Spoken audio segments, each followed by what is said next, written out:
आज 2 दिवसीय दौरे पर मौजूद है। तिरुचिरापल्ली में पीएम मोदी सौगातों का पिटारा लेकर मौजूद। आर.एन. रवि जी, मुख्यमंत्री M.K. Stalin ji,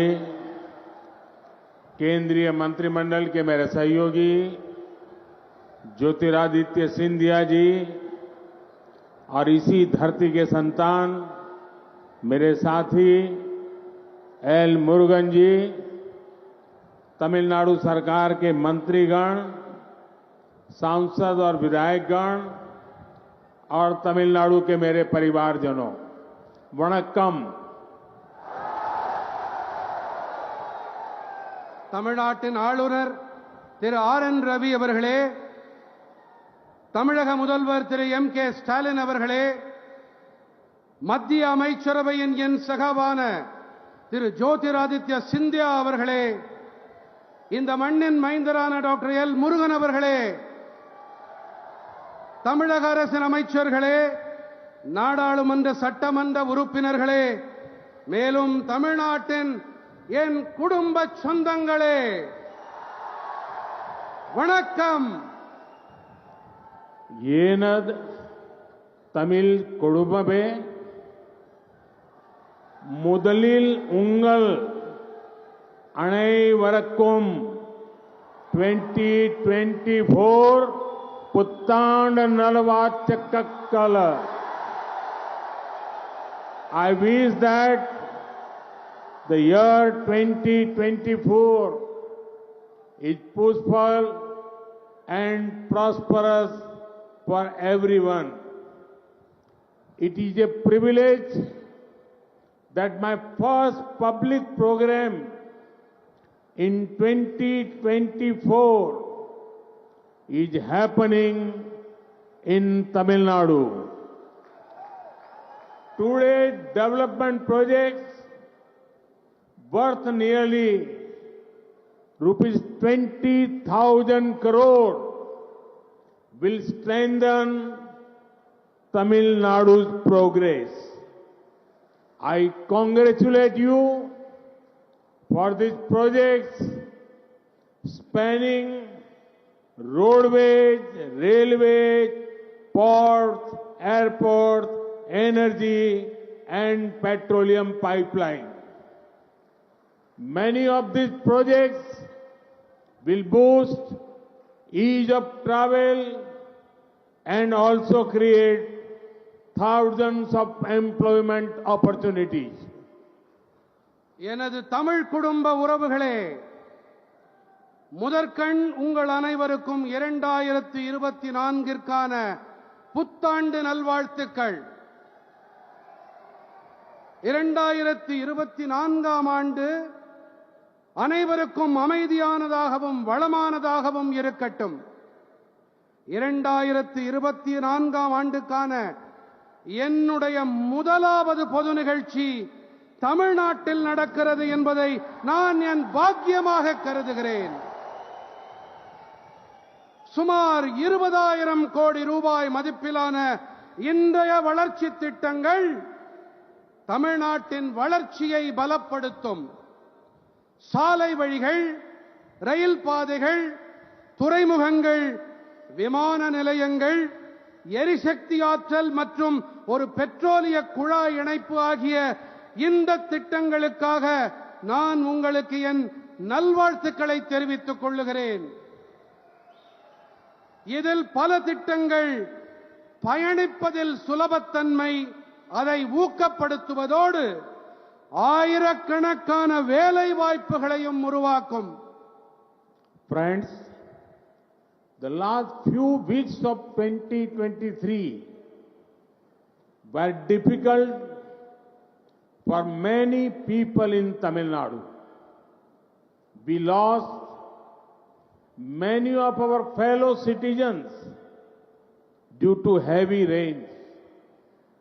There has also been significant loss of property. I was deeply moved at the condition of the affected families. The central government stands with the people of Tamil Nadu. in this time of crisis. We are providing every possible support to the state government. Further, just a few days ago, we lost Thiru Vijayakant ji.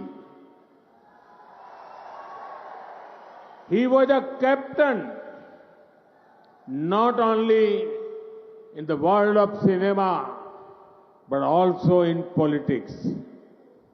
He won the hearts of the people through his work in films. As a politician, he always put national interest above everything. I pay my tributes to him.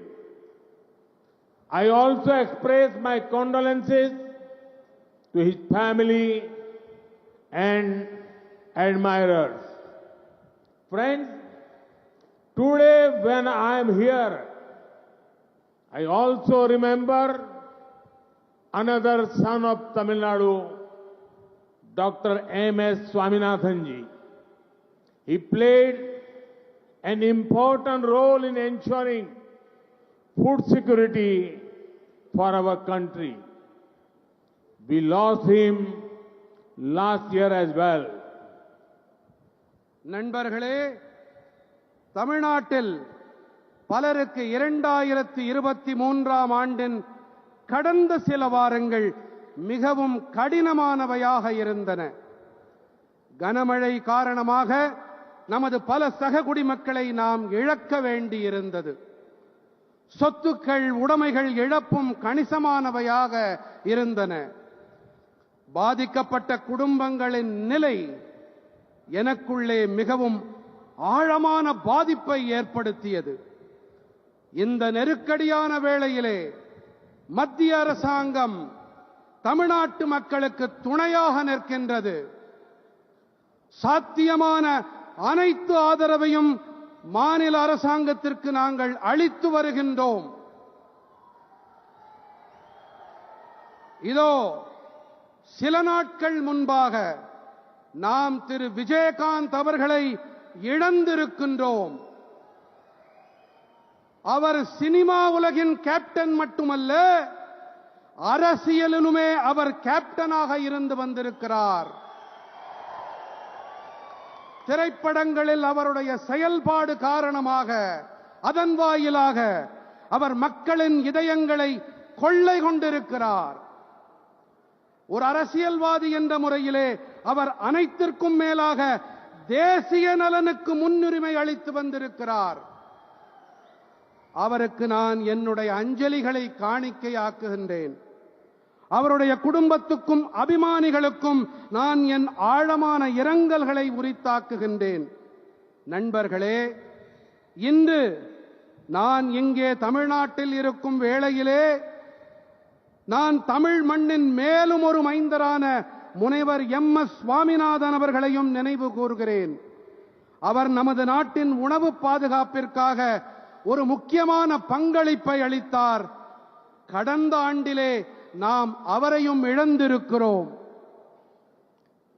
येनद Tamil कुडुंब में आजादी का अमृत काल यानी आने वाले 25 साल भारत को developed nation बनाने के हैं. जब मैं विकसित भारत की बात करता हूं तो इसमें आर्थिक और सांस्कृतिक दोनों पहलू शामिल हैं. इसलिए मैं इसमें तमिलनाडु की विशेष भूमिका देखता हूं. तमिलनाडु भारत की समृद्धि और सांस्कृतिक परिविरासत का प्रतिबिंब है.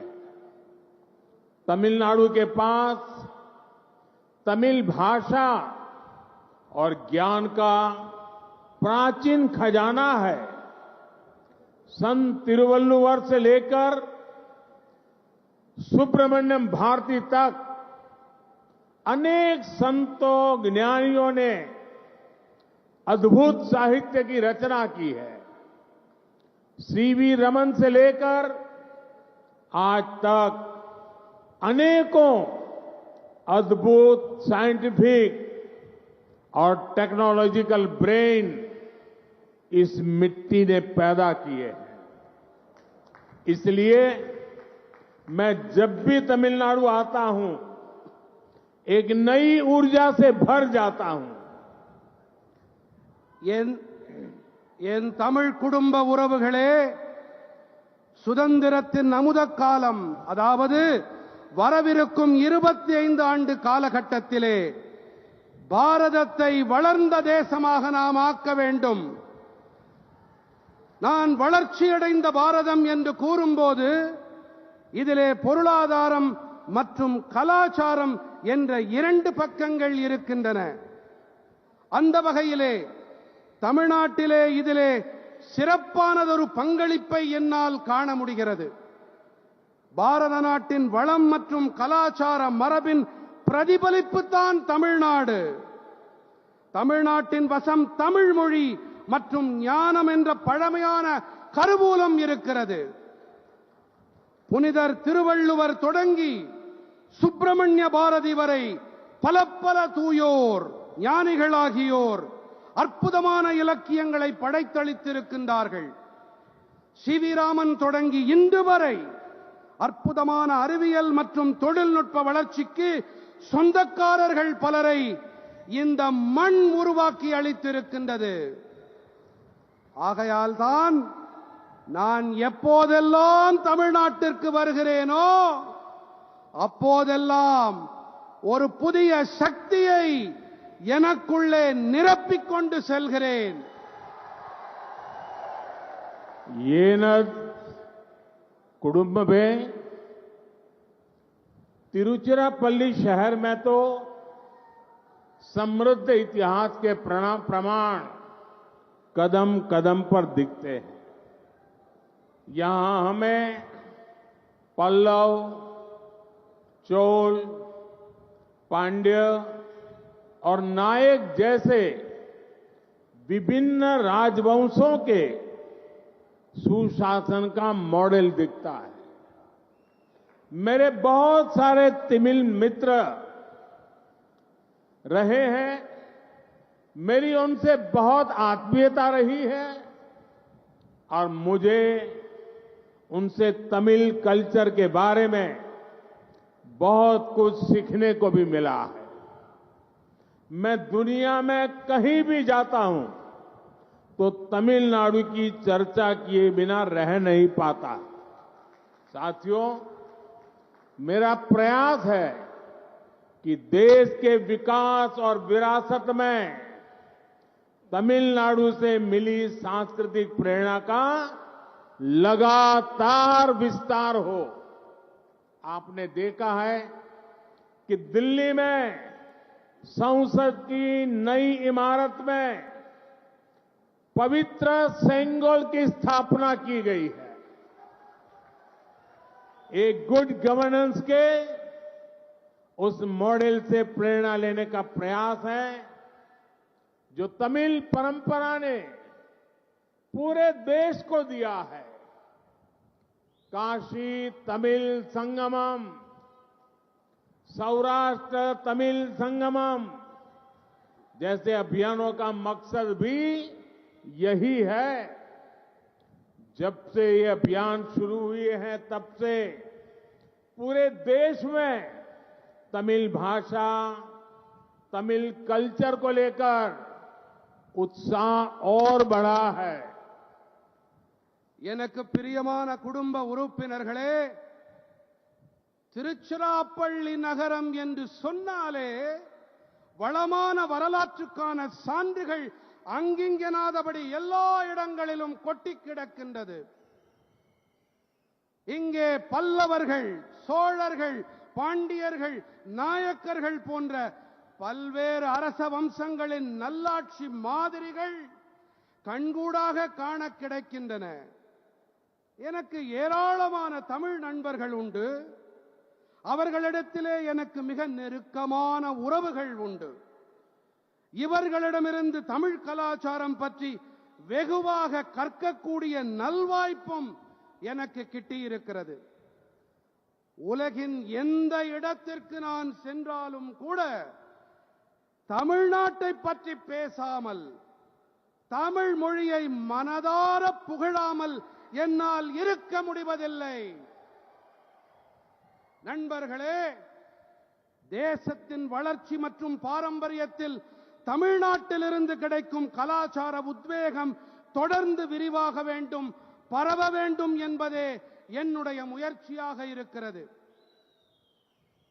தில்லியின் பாராளுமன்ற புதிய கட்டிடத்திலே புனிதமான செங்கோல் நிறுவப்பட்டிருப்பதை நீங்கள் கண்டிருக்கலாம். தமிழ் பாரம்பரியமானது தேசத்திற்கு அளித்திருக்கும் நல்லாளுகை மாதிரியிலிருந்து கருத்தூக்கம் பெறும் முயற்சியே இது. காசி தமிழ்ச் சங்கமம், சௌராஷ்டிரா தமிழ்ச் சங்கமம் போன்ற இயக்கங்களின் பொருளும் கூட இதுதான். இந்த இயக்கங்கள் தொடங்கப்பட்டதிலிருந்து நாடு முழுவதிலும் தமிழ் மொழி, தமிழ் கலாச்சாரம் தொடர்பான உற்சாகம் அதிகரித்துக் கொண்டே இருக்கிறது. येन कुडुंब में पिछले 10 वर्षों में भारत ने आधुनिक इंफ्रास्ट्रक्चर पर बहुत बड़ा निवेश किया है. रोड, रेल, पोर्ट, एयरपोर्ट, गरीबों के घर हो या अस्पताल, आज भारत फिजिकल और सोशल इंफ्रास्ट्रक्चर पर अभूतपूर्व निवेश कर रहा है. आज भारत दुनिया की टॉप 5 इकोनॉमी में है. आज भारत पूरी दुनिया में एक नई उम्मीद बनकर उभरा है. बड़े बड़े इन्वेस्टर्स भारत में निवेश कर रहे हैं और इसका सीधा लाभ तमिलनाडु को, तमिलनाडु के लोगों को भी मिल रहा है. तमिलनाडु मेक इन इंडिया का बहुत बड़ा ब्रांड एम्बेसडर बन रहा है. என் அன்பு நிறை குடும்ப சகோதர சகோதரிகளே, கடந்த 10 ஆண்டுகளிலே நவீன கட்டமைப்பின் மீது மிகப்பெரிய முதலீட்டை பாரதம் புரிந்திருக்கிறது. சாலை வழி, ரயில் பாதை, துறைமுகம், விமான நிலையங்கள், ஏழைகளுக்கான வீட்டு வசதிகள் அல்லது மருத்துவமனைகள் என இன்று பாரதம் கட்டுமானம் மற்றும் சமூக கட்டமைப்பின் மீது இதுவரை காணாத முதலீடுகளை செய்து வருகின்றது. இன்று பாரதம் உலகின் தலை சிறந்த 5 பொருளாதாரங்களில் ஒன்றாக விளங்குகிறது. உலகின் ஒரு புதிய நம்பிக்கை தாரகையாக இன்று பாரதம் ஒளிவீசிக் கொண்டிருக்கிறது. பெரிய பெரிய முதலீட்டாளர்கள் எல்லாம் இன்று பாரதத்தில் முதலீடு செய்து வருகிறார்கள். இதன் நேரடி ஆதாயம் தமிழ்நாட்டிற்கும் தமிழ் மக்களுக்கும் கிடைத்து வருகின்றது. தமிழ்நாடு மேக் இன் இந்தியா, இந்தியாவில் தயாரிப்போம், இதன் மிகப்பெரிய பிராண்ட் அம்பாசடராக மாறிக்கொண்டிருக்கிறது. येन कुडुंब में हमारी सरकार राज्य के विकास से देश के विकास के मंत्र पर चलती है. पिछले 1 साल में केंद्र सरकार के 40 से भी ज्यादा अलग अलग मंत्रियों ने 400 से ज्यादा बार तमिलनाडु का दौरा किया है. जब तमिलनाडु का तेज विकास होगा तो भारत का भी विकास तेज होगा. डेवलपमेंट का एक बहुत बड़ा माध्यम कनेक्टिविटी भी है. इससे व्यापार, कारोबार भी बढ़ता है, लोगों को भी सुविधा होती है. विकास की यही भावना आज हम यहां तिरुचिरापल्ली में भी देख रहे हैं। त्रिची इंटरनेशनल एयरपोर्ट के नए टर्मिनल से यहां की कैपेसिटी 3 गुना बढ़ जाएगी। इससे ईस्ट एशिया, मिडिल ईस्ट और देश दुनिया के दूसरे हिस्सों तक त्रिची की कनेक्टिविटी और सशक्त होगी। इससे त्रिची सहित आसपास के बहुत बड़े क्षेत्र में निवेश के, नए बिजनेस के नए अवसर भी बनेंगे। यहां एजुकेशन, हेल्थ और टूरिज्म के सेक्टर को बहुत बल मिलेगा। यहां एयरपोर्ट की कैपेसिटी तो बड़ी ही है, इसको नेशनल हाईवे से कनेक्ट करने वाले एलिवेटेड रोड से भी बहुत सुविधा होगी। मुझे खुशी है कि त्रिची एयरपोर्ट लोकल कला संस्कृति से, तमिल परंपरा से पूरी दुनिया को परिचित कराएगा। என் நெஞ்சம் நிறை குடும்ப உறவுகளே, மாநில வளர்ச்சி மூலம் தேசத்தின் வளர்ச்சி என்ற மந்திரத்தை அடிநாதமாக கொண்டு நாம் செயல்பட்டு வருகிறோம். கடந்த ஓராண்டிலே மத்திய அரசாங்கத்தின் 40க்கும் மேற்பட்ட பல்வேறு அமைச்சர்கள் 400க்கும் மேற்பட்ட முறை தமிழ்நாட்டின் சுற்றுப்பயணத்தை மேற்கொண்டிருக்கிறார்கள். தமிழ்நாடு விரைவான வளர்ச்சியை அடையும் போது பாரதத்தின் வளர்ச்சியும் விரைவுபடும். இணைப்புகள் கூட முன்னேற்றத்திற்கு ஒரு மிகப்பெரிய ஊடகமாக விளங்குகின்றன. இதனால் வியாபாரமும் வணிகமும் பெருகுவது மட்டுமல்ல, மக்களுக்கு வசதி வாய்ப்புகளும் ஏற்படுகின்றன. வளர்ச்சியின் இந்த உணர்வைத்தான் இன்று இங்கே திருச்சிராப்பள்ளியிலே நாம் பார்த்துக் கொண்டிருக்கிறோம். திருச்சி சர்வதேச விமான நிலையத்தின் புதிய முனையம் காரணமாக இந்த இடத்தின் இணைப்பு திறன் 3 மடங்கு அதிகரிக்கும். இங்கிருந்து கிழக்காசியா, மத்திய ஆசியா, மேலும் உள்நாட்டின் உலக நாடுகளின் பிற பாகங்கள் வரை திருச்சியின் இணைப்பில் அதன் திறன் மேலும் வலுவானதாக ஆகும். இதனால் திருச்சியை தவிர அண்டைப்புறத்தில் இருக்கும் மிகப்பெரிய பகுதியிலே முதலீடுகளும் புதிய வணிகத்திற்கான புதிய சந்தர்ப்பங்களும் உருவாக்கப்படும்.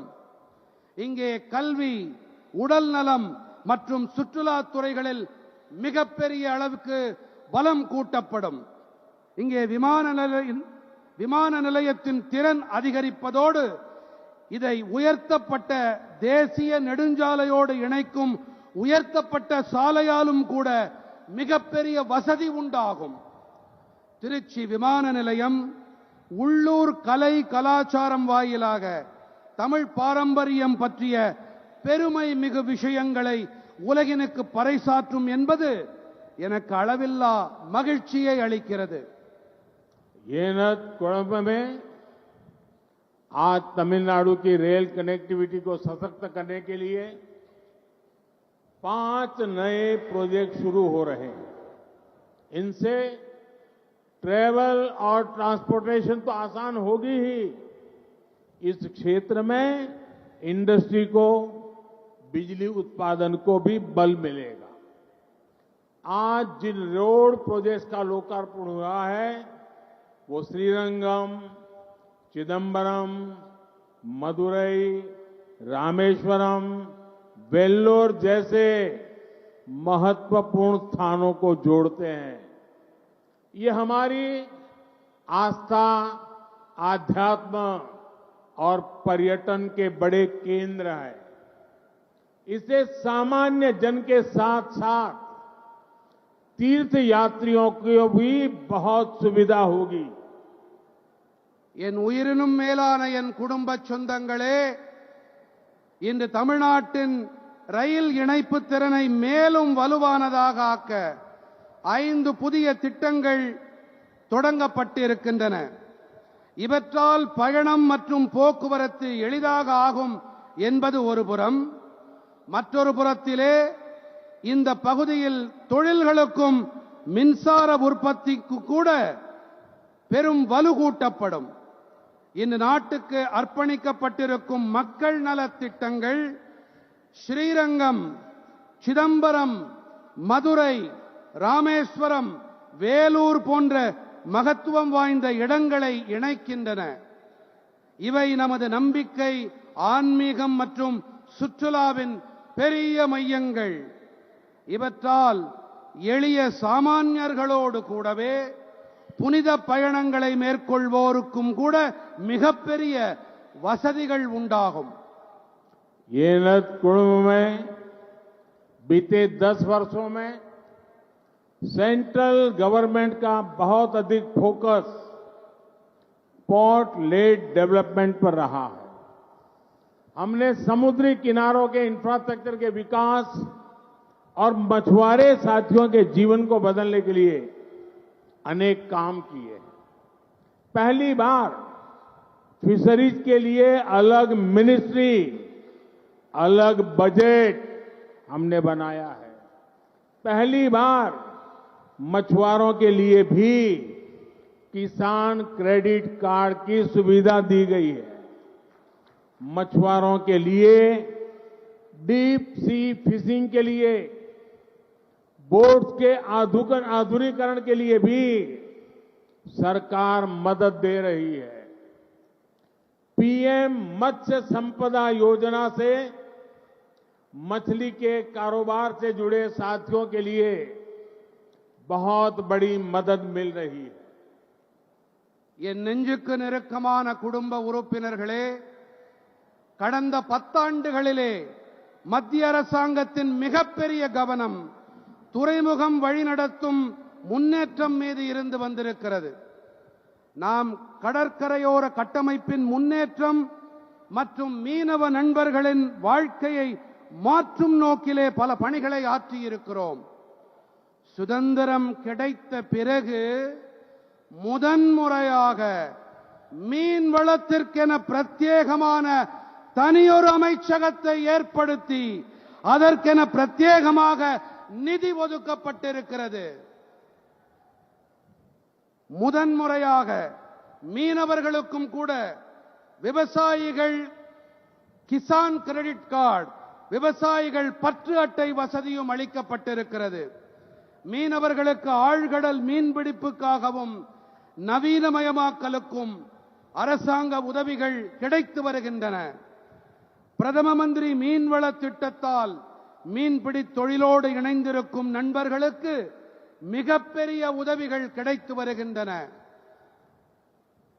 येनत कुडुंब में सागरमाला योजना से आज तमिलनाडु सहित देश के अलग अलग पोर्ट्स को अच्छी सड़कों से कनेक्ट किया गया जा रहा है.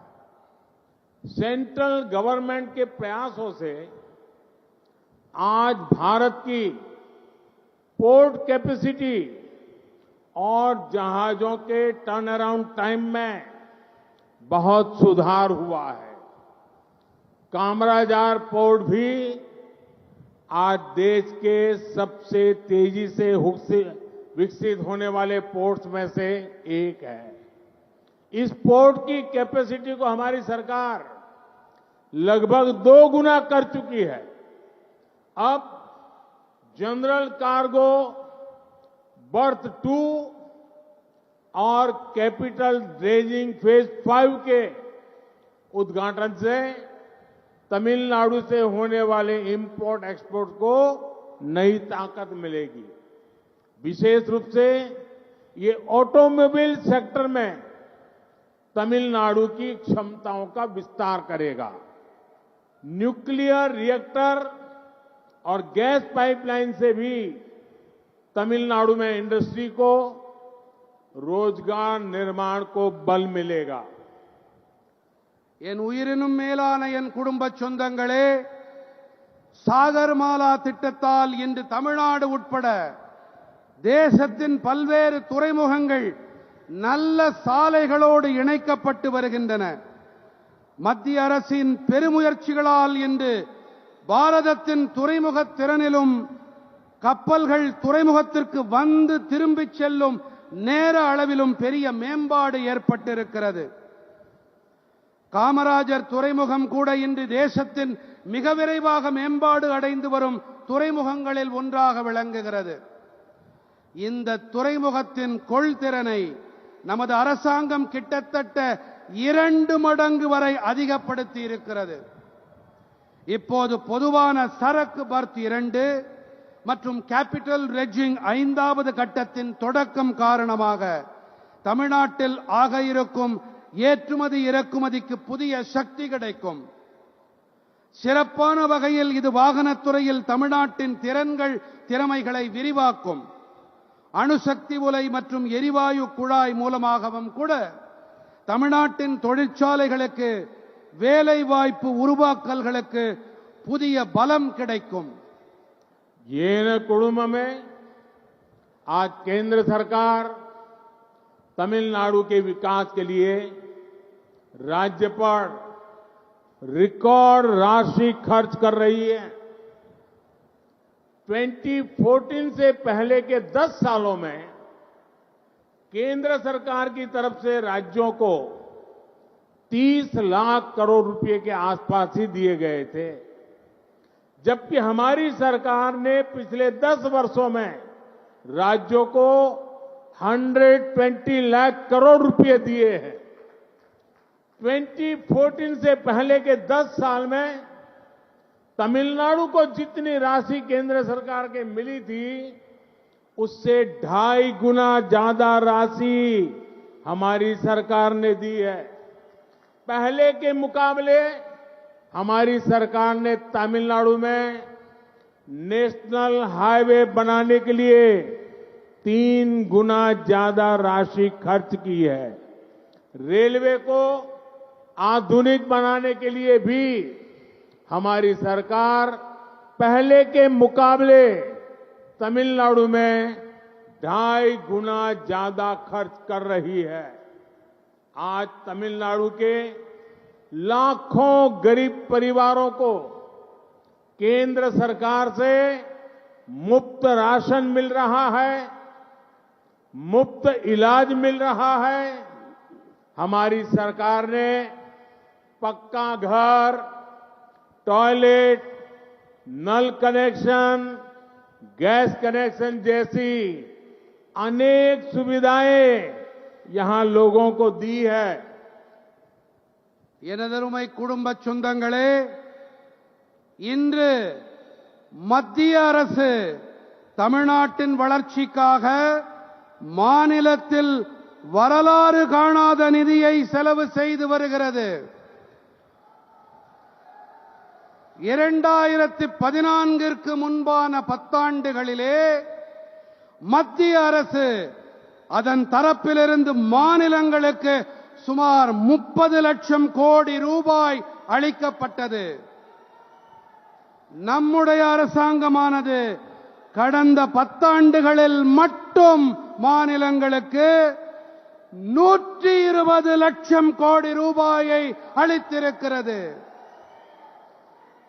2014க்கு முன்பான 10 ஆண்டுகளிலே எத்தனை நிதியை மத்திய அரசிடமிருந்து தமிழ்நாடு பெற்றதோ அதைவிட 2.5 மடங்கிற்கும் அதிகமான நிதியை நம்முடைய மத்திய அரசு அளித்திருக்கிறது. தேசிய நெடுஞ்சாலைகளை உருவாக்கும் பொருட்டு மத்திய அரசு முன்பை காட்டிலும் 3 மடங்கு அதிக நிதியை தமிழ்நாட்டிற்கு செலவு செய்திருக்கிறது. ரயில்வே துறையை நவீனமயமாக்க நமது அரசாங்கம் முந்தைய காலத்தோடு ஒப்பிடுகையிலே தமிழ்நாட்டிற்கு 2.5 மடங்கு அதிக அளவு செலவு செய்து வருகிறது. இன்று தமிழ்நாட்டின் லட்சக்கணக்கான ஏழை குடும்பங்களுக்கு மத்திய அரசின் இலவச ரேஷன் பொருட்கள் கிடைத்து வருகின்றன. இலவசமாக மருத்துவ சிகிச்சை கிடைத்து வருகிறது. நம்முடைய அரசாங்கம் கான்கிரீட் வீடுகள், கழிப்பறை வசதிகள், குடிநீர் இணைப்புகள், எரிவாயு இணைப்புகள் போன்ற பல வசதிகளை நம் தமிழ் சொந்தங்களுக்கு செய்து வருகிறது. येनद कुटुंब में विकसित भारत के निर्माण के लिए सबका प्रयास आवश्यक है. मुझे तमिलनाडु की जनता के, यहां की युवा शक्ति के सामर्थ्य पर अटूट विश्वास है. मैं तमिलनाडु के युवा में एक नई सोच, नई उमंग का उदय होते देख रहा हूं. यही उमंग विकसित भारत की ऊर्जा बनेगी. एक बार फिर आप सभी को विकास कार्यों की बहुत बहुत बधाई. என் பேரன்புடைய குடும்பத்தாரே, வளர்ச்சியடைந்த பாரதத்தை நிர்மாணிக்க வேண்டும் என்று சொன்னால் அனைவரின் முயற்சியும் அவசியமாகிறது. தமிழ்நாட்டு மக்களின், தமிழ் இளைஞர்களின் திறன்கள், திறமைகளின் மீது அபாரமான, அசைக்க முடியாத நம்பிக்கை எனக்கு இருக்கிறது. தமிழ் இளைஞர்களிடத்திலே ஒரு புதிய எண்ணம், புதிய உற்சாகத்தின் உதயத்தை என்னால் தெளிவாக காண முடிகிறது. இந்த உற்சாகம்தான் வளர்ச்சியடைந்த பாரதத்தின் சக்தியாக உருமாறும். மீண்டும் ஒரு முறை உங்கள் அனைவருக்கும் வளர்ச்சி பணிகளுக்கான பல பல நல்வாழ்த்துக்கள். भारत माता की, भारत माता की, भारत माता की. वणक्कम.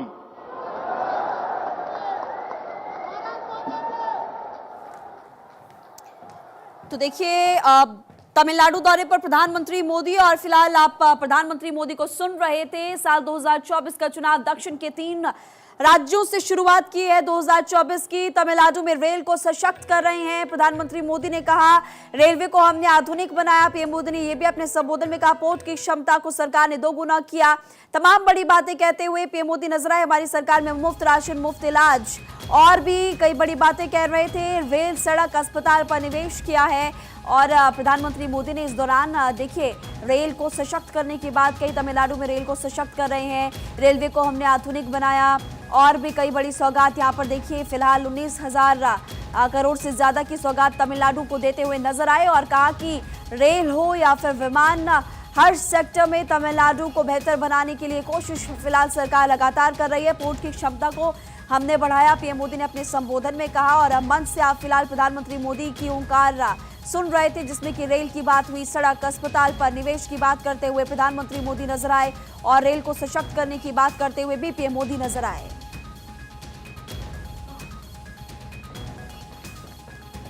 तो प्रधानमंत्री नरेंद्र मोदी को अभी आपने सुना. दक्षिण का ये दुर्ग और बेहद अहम 2024 के लिहाज से. और पीएम इस वक्त छोटे छोटे बच्चों से मुलाकात करते हुए, और देखिए यहाँ पर जब पीएम किसी भी राज्य में पहुँचते हैं और बच्चों से मुखातिब होते हैं, एक अलग अंदाज नजर आता है. प्रधानमंत्री ने इस दौरान इस बात का जिक्र किया कि कैसे केंद्र की योजनाओं से हर वर्ग लाभान्वित हुआ है और कैसे दक्षिणी राज्यों को जोड़ा जा रहा है. प्रधानमंत्री ने इस बात का भी जिक्र किया. लेकिन अयोध्या को लेकर मुख्यमंत्री योगी आदित्यनाथ इस वक्त लखनऊ में मीटिंग